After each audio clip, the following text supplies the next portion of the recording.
Good evening, good afternoon, good morning, whatever time it is, wherever you are. And a very warm welcome to this Phoenix Rising little fireside we're going to have this evening. I really appreciate your presence. I hope that in the next hour I can really give you a good sense of the purpose of why we're offering this online version of what we call the Phoenix process in movement medicine, and also give you a little opportunity to experience in the body, in your heart, and maybe in your mind too, a little sense of what this archetypal energy of the Phoenix represents and how it might be useful to you in your day-to-day. So we also have Kaya here, and Kaya is the organizer of this event. If you have any technical problems or questions, you can write them in the chat to her, and she will do her best either to pass the questions on to me or to answer them herself. And there will be a time at the end for any questions you have. So, without further ado, let me head in. Just so you know, if I'm looking like that and it looks like I'm not looking at you, I actually am looking at you because you're on a screen there and that's my lens over there. So every now and again I like to have a look to see who I'm talking to, but I am seeing you. So Phoenix Rising, is this the fourth year or the third? It's the fourth year. Fourth year we've done this online. Of course, we started our online work in a serious way during the pandemic, and we discovered that we had to learn a new skill, which was about how we can connect with each other when we're not physically together in the same room. And we've learned that actually it's possible through our online ceremonies, through the study hub, and through our online courses and live workshops.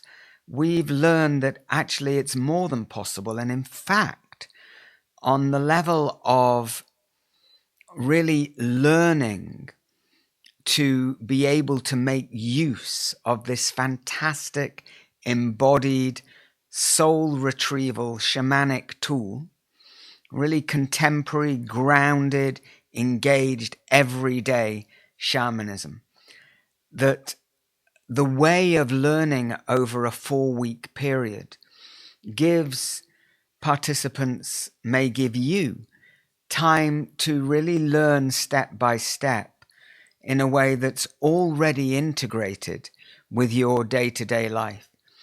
And of course, in the room is fantastic, but so is online, and particularly with this kind of learning.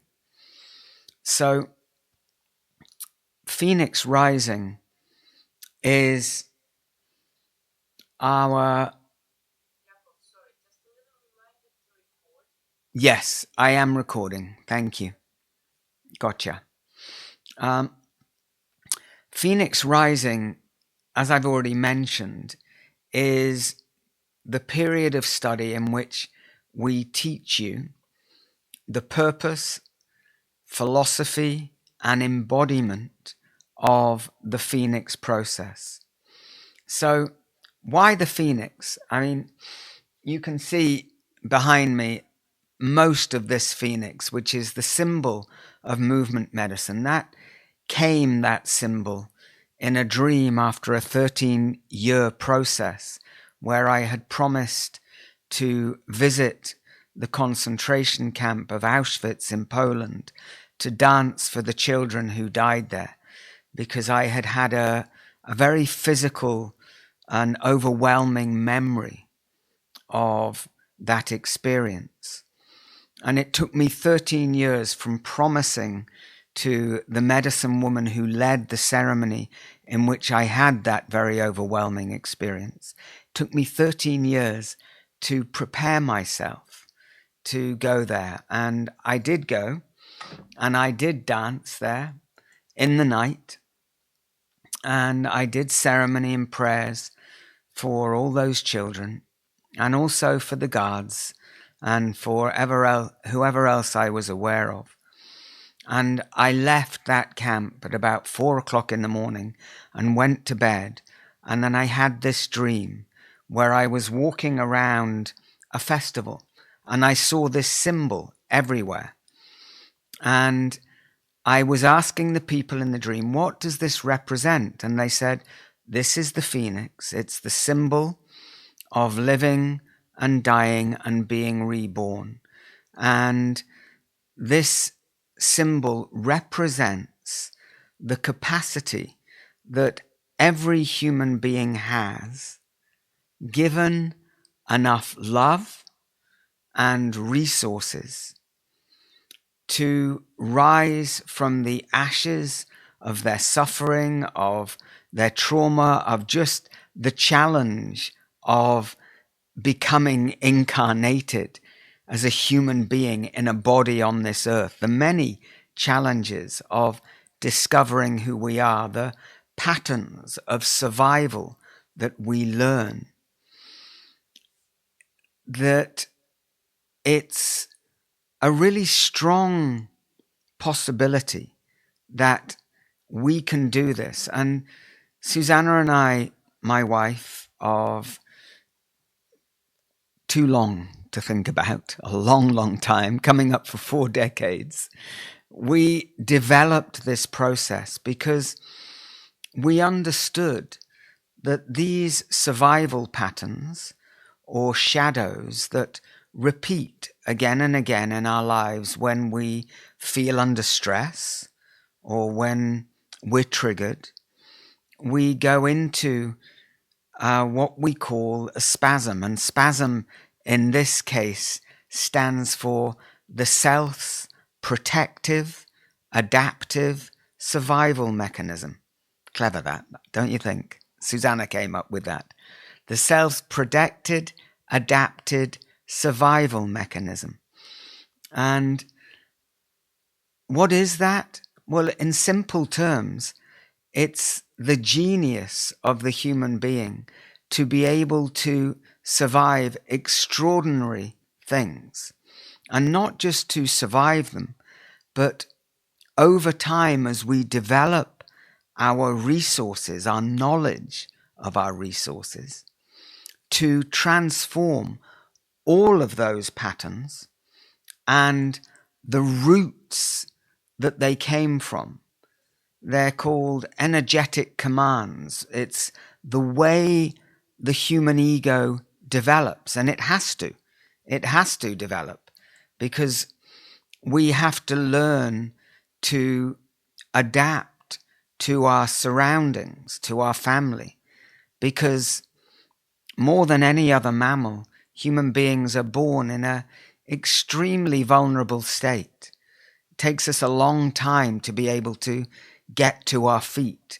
It takes us a long time to be able to communicate our needs with language. And we have to adapt to the situation we're born in.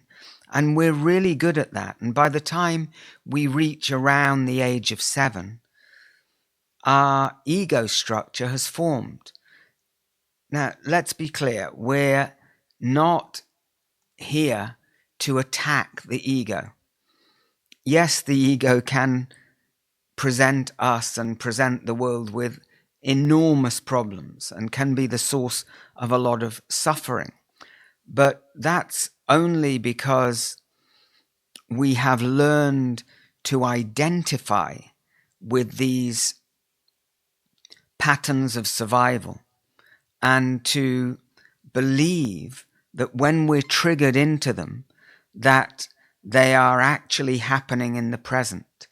And often they're not.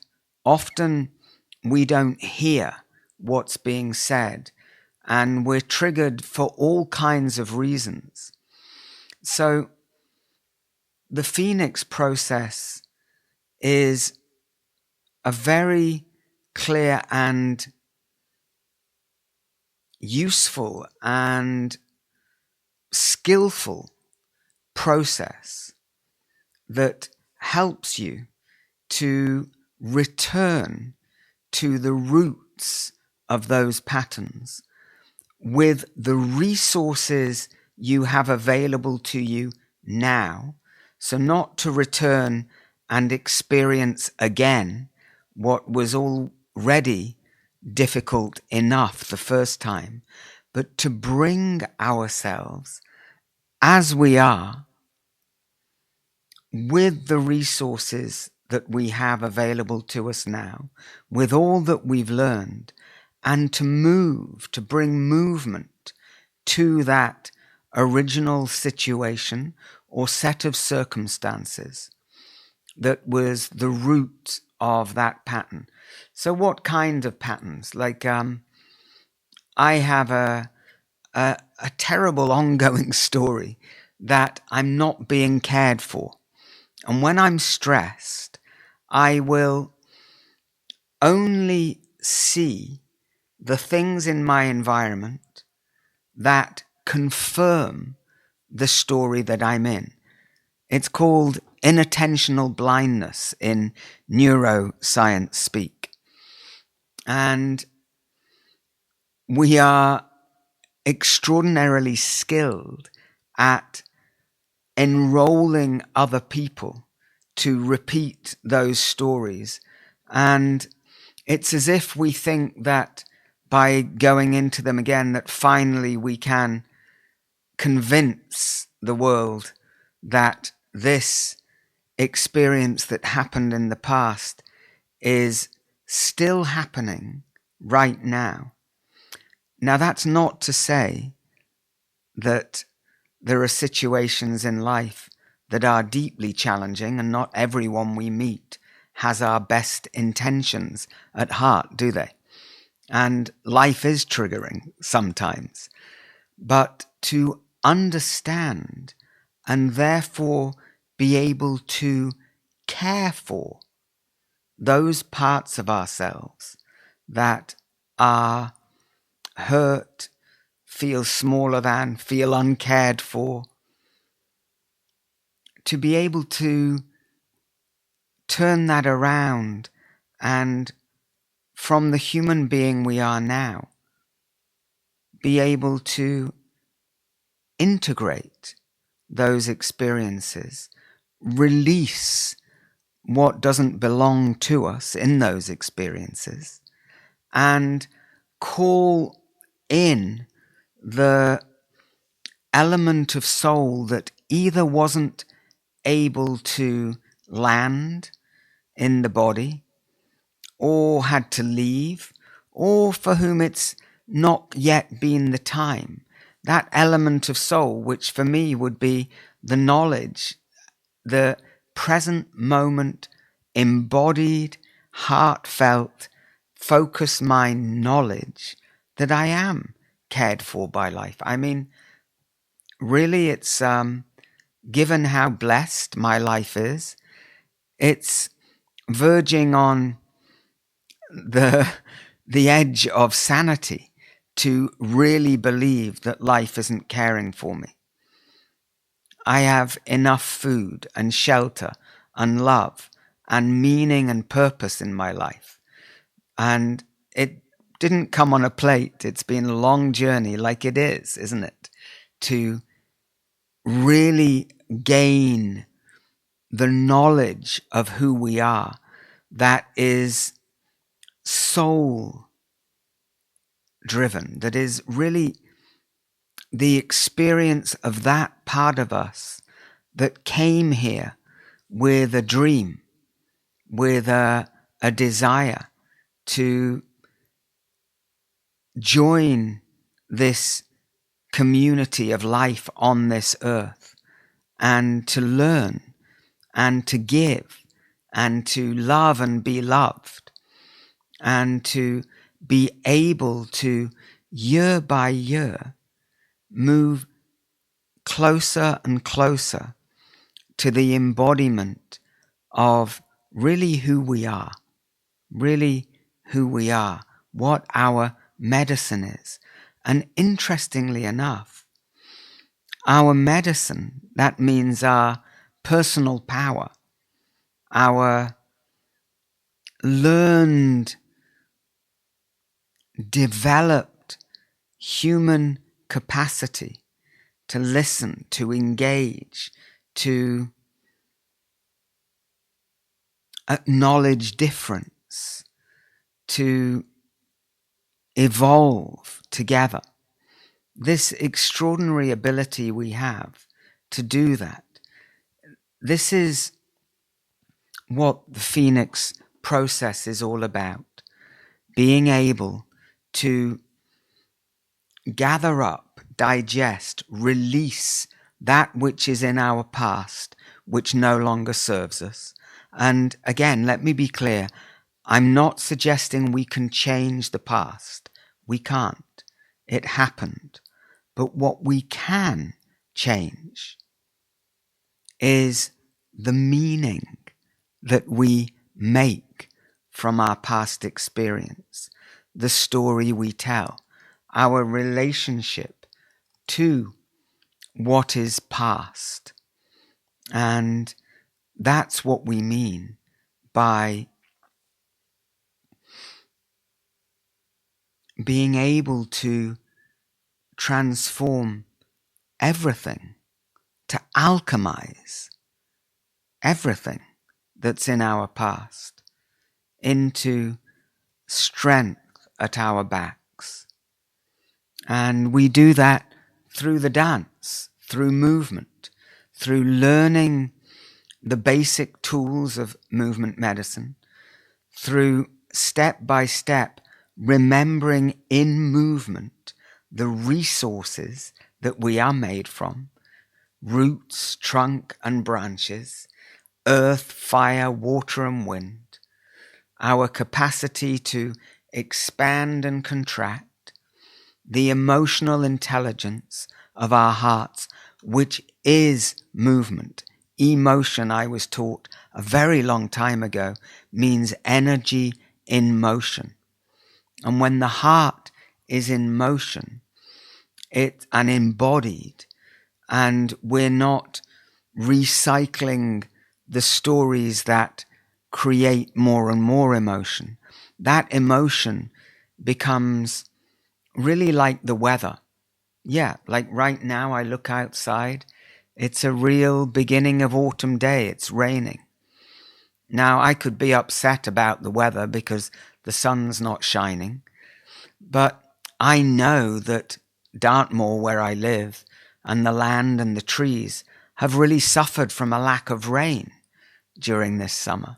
So it all depends on the story that I'm telling about my sorrow, the tears, the rain that falls, my anger, my passion, my fears, and of course my joy. And in movement medicine, we learn that being able to dance through these chambers of the heart gives us the great opportunity of really developing an embodied compassion for ourselves and for others. That is, it's not something that's fixed. It's not like one day we become compassionate, but we are able to grow our compassion the more we are able to receive ourselves, understand ourselves, bring movement to that which is not moving inside us, and through that alchemize what can be the heavy lead, the lead weight of the past into the gold of present moment awareness. Now, I believe that's a process really worth learning. And of course, there are many ways to do that. But I know how effective the Phoenix process is, and I use it. When I come up with a place that I feel is old and not moving, and I'm not able to move through it, I will do a Phoenix process, and I will use this process to look for the roots of where that comes from. And far from criticizing the one who is experiencing that, which of course, that part of us that is self-critical is another story. We call these parts of our ego characters, we call them understudies. And we call them understudies because an understudy is an actor that takes the role of an actor on the stage that is not able to show up.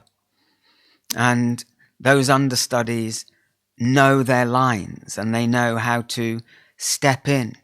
But the problem is that once an understudy is on the stage, it doesn't want to leave. And it wants to remain and continue in that role. And also because it was the way in which we survived. It worked. We're here. Even though parts of us are not fully embodied, parts of us are unknown. Great parts of us are unknown to us. But wouldn't it be a wonderful thing if you find yourself criticizing yourself or blaming somebody else, to have a tool that could help you to really discern what in that conflict is your responsibility and what isn't. And to be able to recognize that our self-fulfilling prophecies are not always as creative as they could be now. So we work with, I'm just going to show you this just to give you a very simple idea. We work with what's called the dance of the understudy.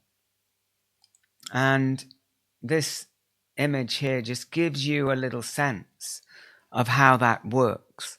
And I just want to drop it in to give you more of a sense. And you can start anywhere in that circle. You might start with a pattern that keeps happening to you. You keep finding yourself in the same kind of conflict or the same kind of self-criticism or separation. That's an outcome. It's an outcome that keeps happening. And then if you followed the circle round, you might really start to see and notice what is the story. Like if you could imagine that maybe this is a part of our ego that is stuck in the past and just needs to be honored for the work it's done and given its right place in the psyche. Gabrielle Roth, one of our central teachers, often said, really the purpose of the ego is to serve the soul, not the other way round.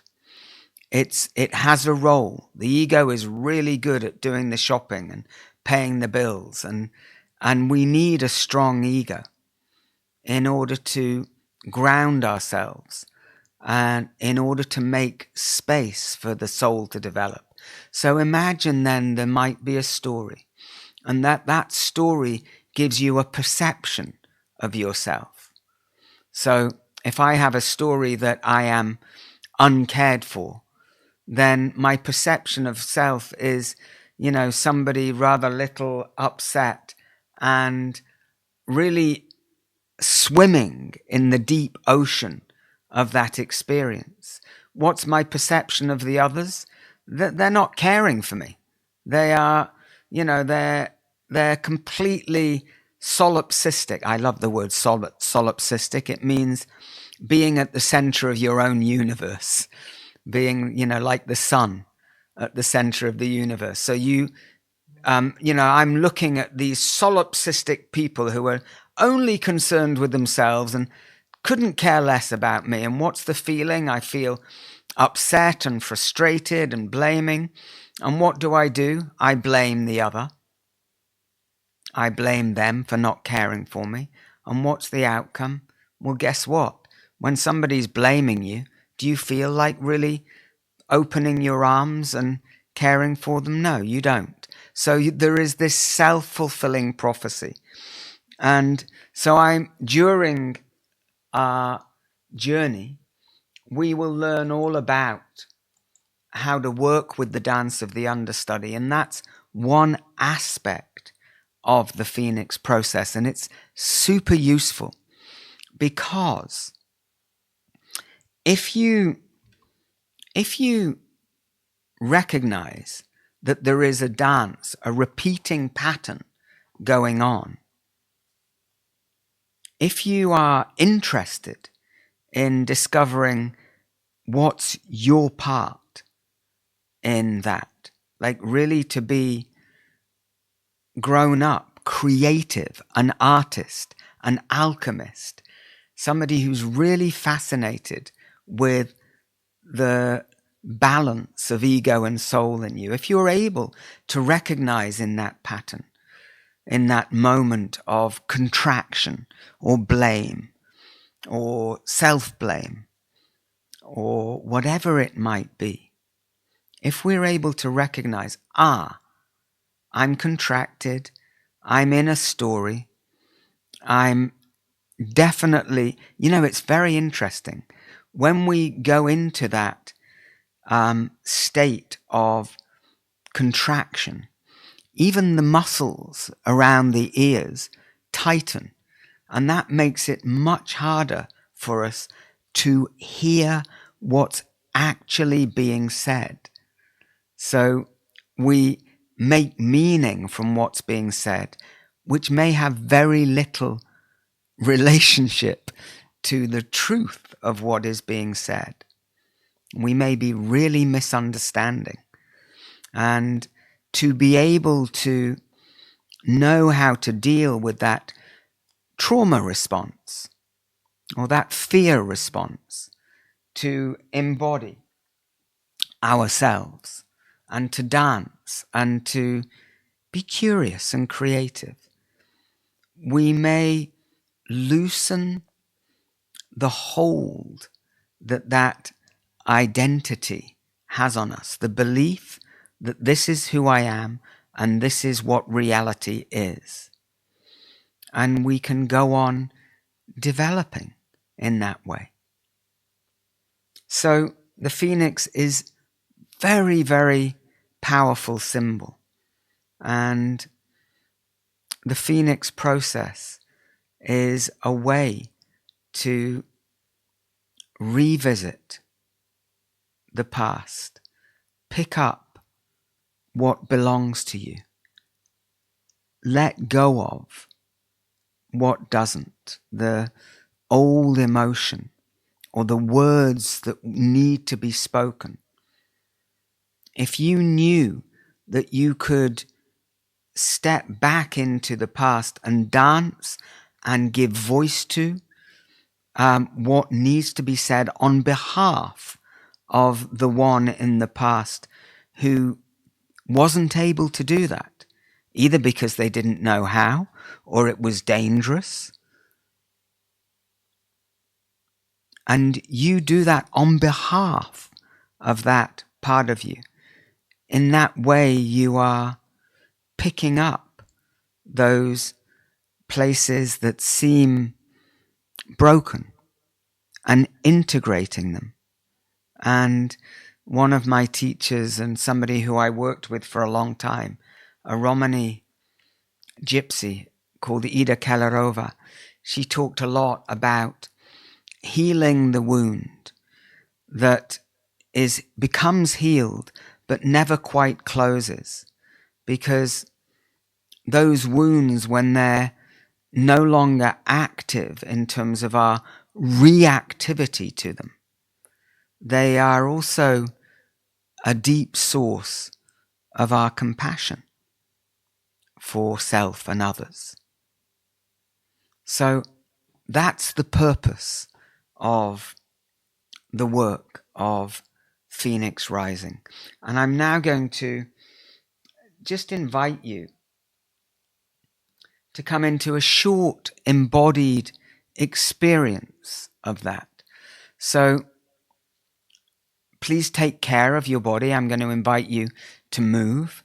If you're shy about moving in front of your camera, then by all means turn it off. I really don't mind. And if it's difficult for you to stand or move right now, then do this sitting. But do this in an embodied way. It's going to be a short meditation. So I'm going to put on my little futuristic headphones so I can hear the music along with you. And let's see where we can go with this. Okay? Give me a thumbs up if you're with me. Yeah. Thank you. Yeah. Good. So.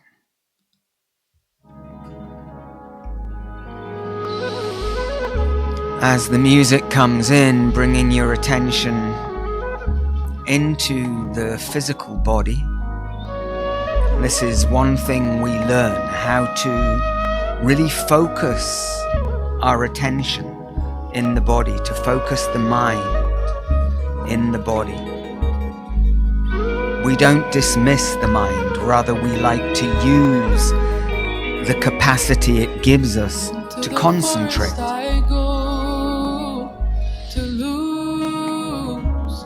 Coming into your feet. This gentle beginning, breathing, sensing that gentle rhythm in the body. Feet, mind in the feet, engaging ankles, lower legs, the thighs, the knees.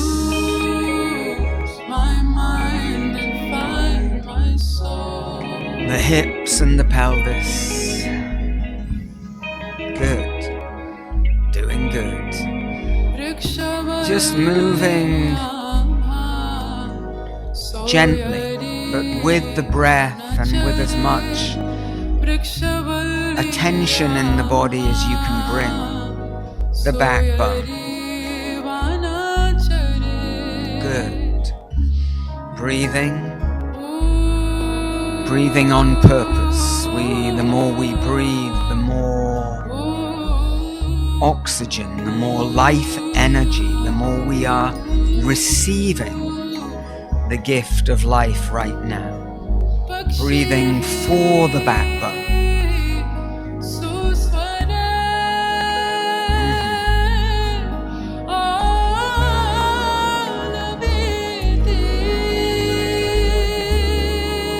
Good. The shoulders, releasing the shoulders. Good sigh if you want to. Acknowledging your condition, how you are.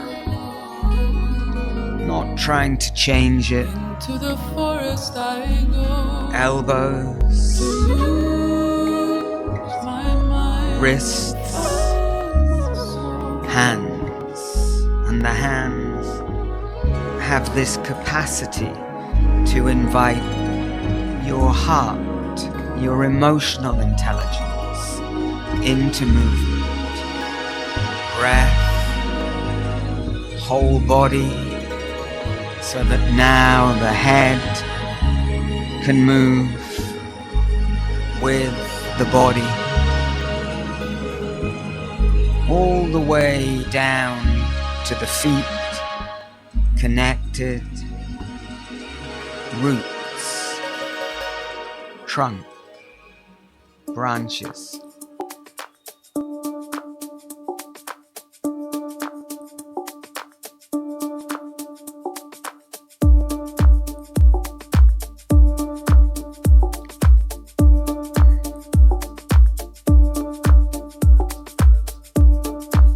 Letting this rhythm activate the energy in your body. A little more breath, a little more rhythm. You can give yourself permission to enjoy this. Doesn't matter what it looks like. Letting rhythm move you. And tell yourself, if you will, I'm here, right now. We often say, here I am, as I am. Here I am, as I am. That's good. Yep. Breathing, presence.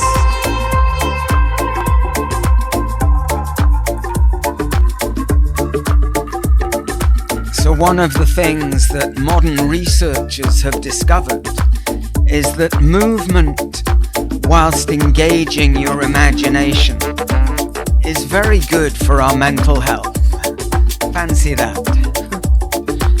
Engaging our imagination as we move the body from within the body is good for us. Helps us with stress, helps us to find more resource. So I want you to imagine, if you will. And imagination is not just visual. Sometimes it's more felt in the body. Sometimes we have to create, be more active to engage our imaginations. Some of us really see, some more hear, some more sense in the body. So sensing or seeing this mythical creature that is the phoenix, if you will, just call that mythical archetypal presence that shows us how natural the process is of living and dying and being reborn. And in universal shamanic practice, we say each stage of development we go through in life is like a sense of our identity dying. Our old identity passes away. We die whilst the heart still beats. And if we know that, we may not stress so much about that process. So maybe the phoenix could be a guide for you.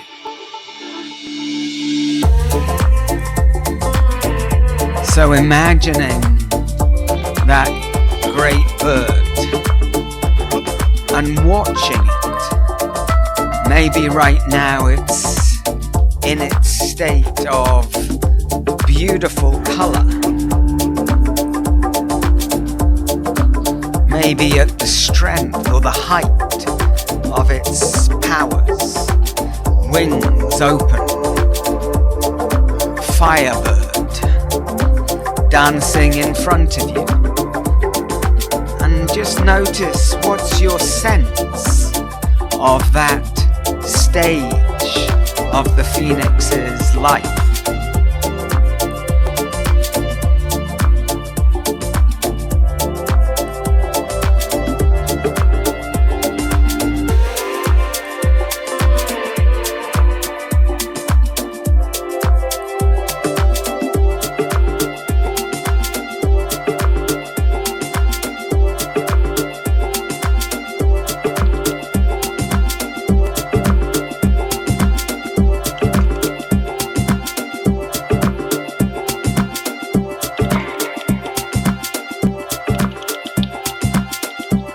And then as you're witnessing that phoenix, Notice that process as it begins to turn to ashes, to lose its form. From that magnificence, that beautiful bird of power dissolves into ashes. And notice how that feels within you, that process of losing our sense of self.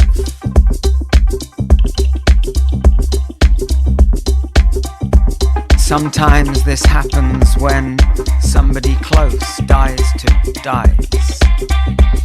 or when life surprises us in a very challenging way, unexpected. Keep the body moving, keep breathing. Movement and breath feed the imagination. Yeah, beautiful, good.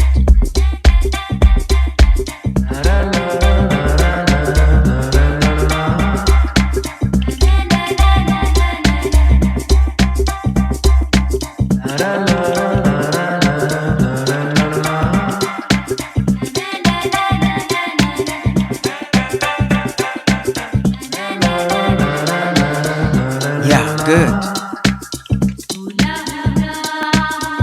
And now watch and let yourself be amazed as out of the ashes you see the very beginnings of the next stage of development of this phoenix's existence. Feather by feather, from the ashes, you see the form of the phoenix rising again. And notice how that makes you feel, what the sensation is.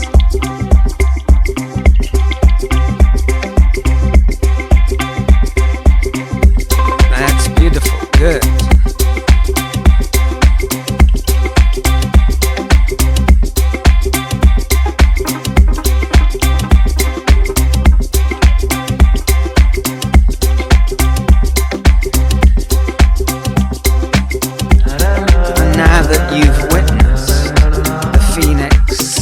Going through those 3 stages, you may just ask this mythical creature,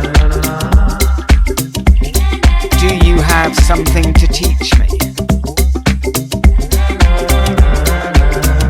Might engaging with this process support me in my road, my ability to be who I am on this earth, to discover more of who I am, to go on developing, to learn how natural that process is, rising into a full embodied condition of presence, returning to ashes, letting go,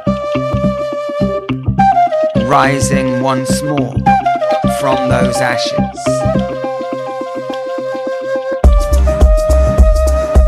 Good. Doing great.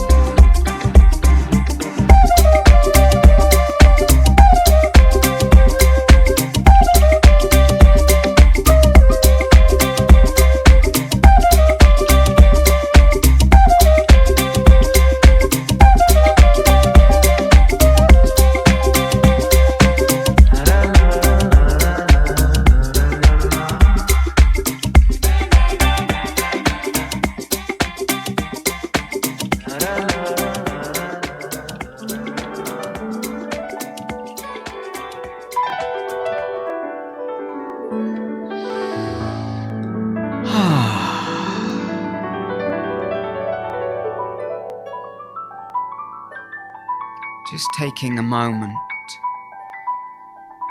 to bring that process, this little journey to completion,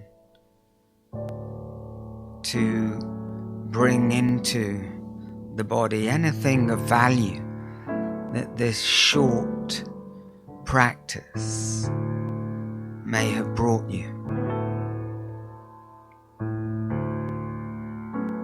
And once you've done that, maybe simply asking yourself if you have any questions, anything you would like to ask, or indeed share, be it more about the Phoenix process itself, or more practical questions about the Phoenix rising journey that begins in November. Is there anything you need to ask?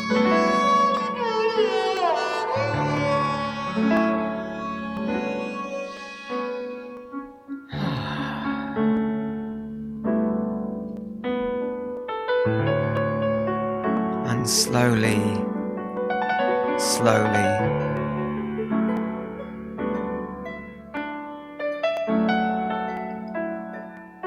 coming to completion of this mini practice.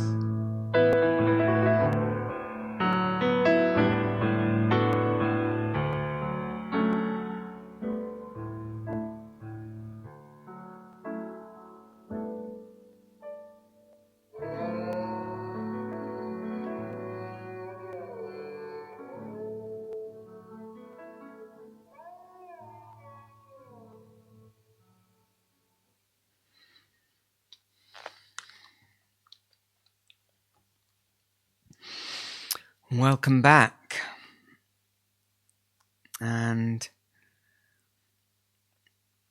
we have 15 minutes, maybe a little more, if you have any questions. And if you do, either wave vigorously and we'll see you, or on the little react button on your Zoom, there's an electronic hand. If you put that up, we'll notice. Obviously, everything that is asked here, anything you share, will remain confidential. And I'll probably just repeat your question so that those who couldn't make it live tonight can hear the question. Okay, the space is open. If you have anything you'd wish to ask, okay. Thank you. So I've understood that this person who's sharing has been talking about, she's done a lot of work with a particular story and relationship with her mother in the past, and yet something keeps arising, and she just made this recent connection that actually it goes back further than her own biography into the women's line in her family, all the way back as far away as 300 years ago. And so she was asking, does that kind of work with ancestral patterns come into the scope of this work? Did I understand you? Yes. Yeah. So, great question. Absolutely. The past is, the past gets bigger every minute. There's more and more past every day.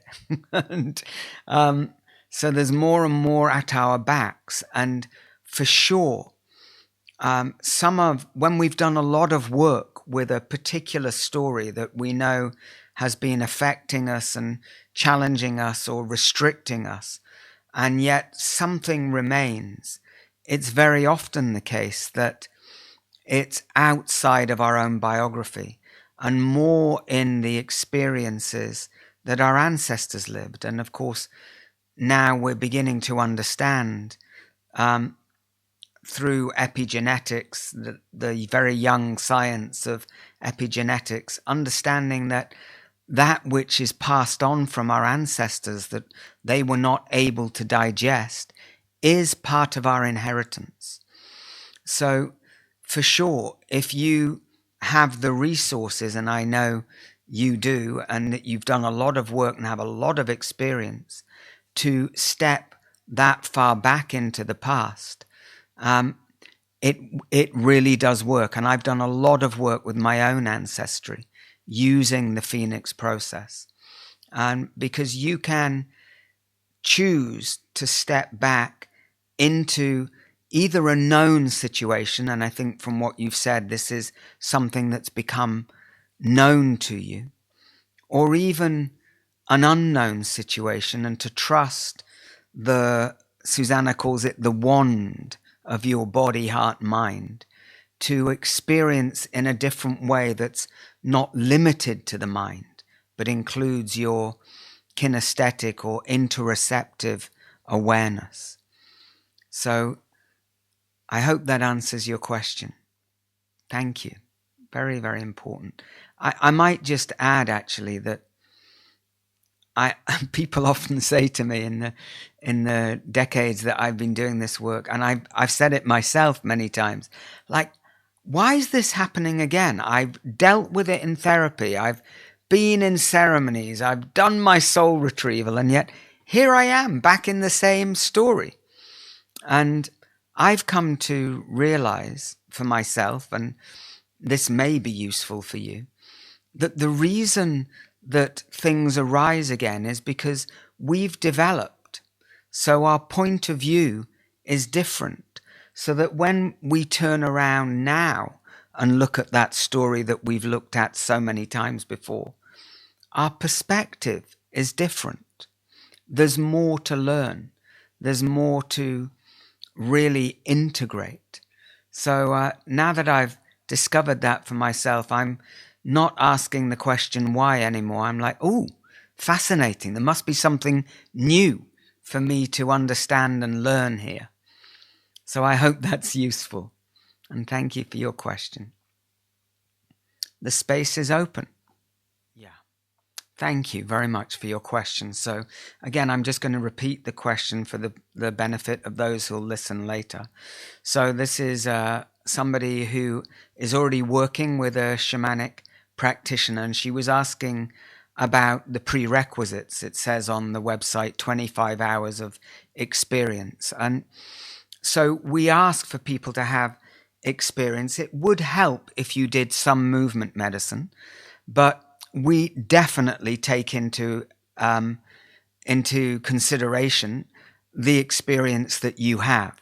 And the reason that we ask for that is so that people can really make the most of the work. And the other question was, well, then would I have time to do some movement medicine? And we have an online community called the Movement Medicine Study Hub. And you could do a 10-day free trial. In fact, there's a sale on this week for the Study Hub. And you could do some of the lessons and just learn some of the language of movement medicine that would just prepare you a little bit more.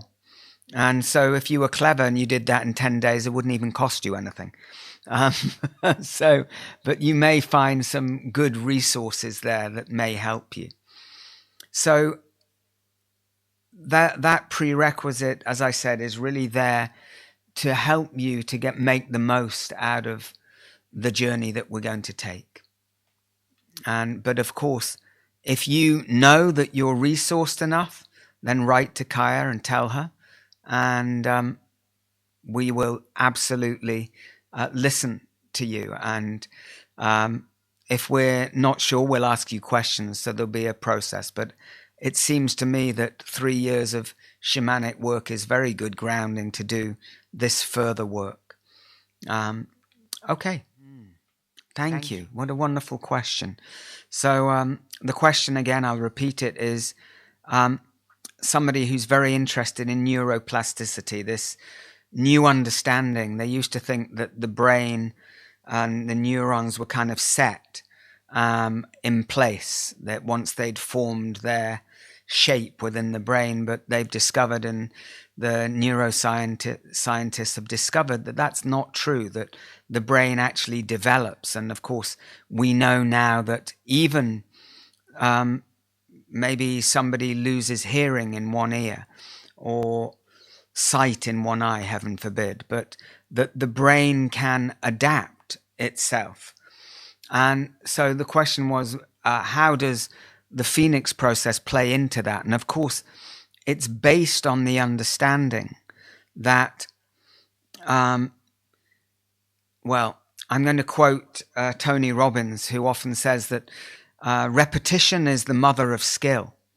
So apparently it takes about 1,000 repetitions for a baby to learn how to see, food, spoon, mouth, and relate the three things, and to be able to learn the process of using the spoon to pick up the food, to put the food in their mouth.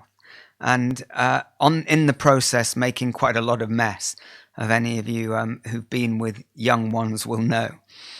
So we learn through repetition, and the Phoenix process gives you we call it the golden seed of a new story. And we work with that new story, with that seed, through embodied repetition, through emotion, through word, through image, and through sensation. And what that's doing is planting that seed in your consciousness, and then creating little steps that are congruent with this new possibility. And through practice, we develop a newly developed sense of self, or capacity or skill, which is precisely neuroplasticity. We are creating new neural pathways in the body, heart, and mind that open up new doors of possibility. So thank you for your question. It's we are living miracles, and in fact, the fact that we're here at all is, I consider to be quite a miracle. Yeah. Amazing. Thank you. So the question was from somebody who is used to visualizing things more sitting still or lying down, and there was a kind of challenge of, well, how do I engage my imagination whilst I'm in movement? Like, this is a different thing. And yes, it is indeed a different skill, but it is because the mind is active. So we are imagining all the time. But what we're doing is consciously engaging that power of thought to work with intention through the body, which in fact gives us a better chance of really grounding that experience in our physical kinesthetic awareness. It's like planting a seed in the earth of ourselves, and not just the imagination, but the imagination embodied, physicalized. So it is indeed a new skill, but it is very present in many universal shamanic traditions. Shamans were dancing whilst they were journeying, and the movement, in fact, is fuel for the imagination. And again, it's simply through practice that you will discover an even more powerful, I believe, access to the power of your imagination. Thank you very much for that. So the question is, again, really about, what does imagine mean when you're dancing? And if you're somebody who spends a lot of time stuck in thought, like, how can you engage that imagination more? And really the skill set here, which is not difficult to learn, the skill set is about being able to, we're training the mind by focusing on different parts of the body. Like if I said, just put the attention in your right hand right now, like the sensation in your hand, and breathe, and just let the hand move a little. You may notice that the more you focus your attention there, the more sensation there is. And so this is the way we learn to focus.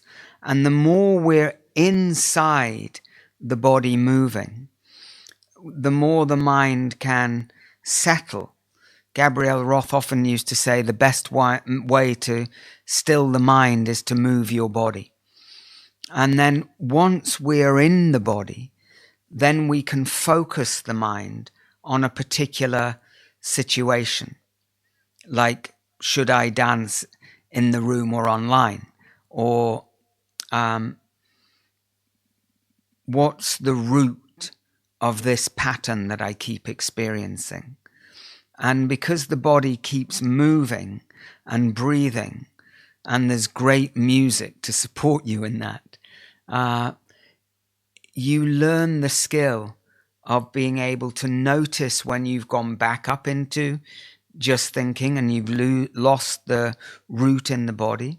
Come back, feet, knees, thighs, hips, backbone, shoulders, elbows, hands, head, breath. Here I am. Okay. Phoenix. Let's keep the body moving and imagine the phoenix. And this is it's a natural skill. Children do it all the time. If you ever watched a child playing with two sticks on the grass, and they're talking, and they're in a complete world of their own making. Maybe, they're on a river and they're picking people up, friends, and they're traveling. This is a very natural skill. And the way we lose it is by losing the body. And so we're coming back to the body, because another great thing that Gabrielle Roth said was shamanism is indigenous to its own culture. It doesn't mean we can't learn things from the shamanic practices of other culture, and indeed I have, and I'm very grateful for that. But we have to deal with the very specific challenges of our own upbringing, our own culture. And those of us who've grown up in the industrial world and the digital age, so much of that challenge is rooted in disconnection from our physical wisdom, the wisdom of the body, and our emotional wisdom.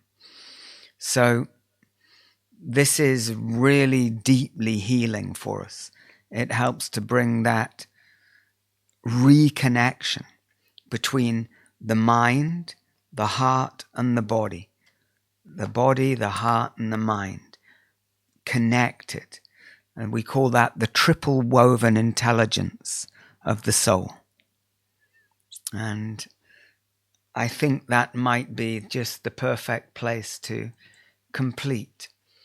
I hope to meet you, be it in Turkey or online, and that you may feel the call of the phoenix. And as Kaya said, any questions, please feel free to write to her. Kaya, is there anything you want to add before we complete? Thank you. So again, for those of you watching this on the recording, Kaya, who is organizing this event and also assisting, was talking about how she's been practicing with the Phoenix process for 15 years. And she said it's the gift that keeps on giving, and particularly working with family stories and the capacity to work with it and the skill that we develop. And that's what the Phoenix Rising online journey is about. It's about learning this skill so that you can carry it with you and use it when you need it. And so thank you, Kaya, for your organization for your assistance, and very much looking forward to meeting you online in November. And I wish you all the best. And thank you for showing up today.